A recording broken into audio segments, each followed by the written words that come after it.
So guys, which is the end of the series, we developed our real-time scheduler for the PIC16 microcontroller.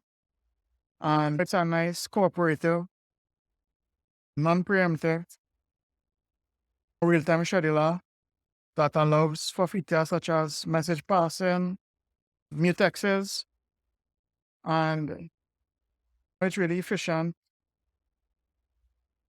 for performing basic basic task scheduling system like this. Of course, we could probably extend the system, but remember, for a resource constrained system like this, the more features we add is the more overhead we add. And we don't really want to add as much overhead. We have error handling, we already have message passing systems in place, and we have ways to create tasks and execute tasks, handle task execution. We can handle priorities within tasks. So basically, we have all the basic features you'll need for a scheduler system. So if you guys want to see anything additional added or anything I should have covered, be sure to leave a comment on this video and I'll try to work on it. That's it, guys.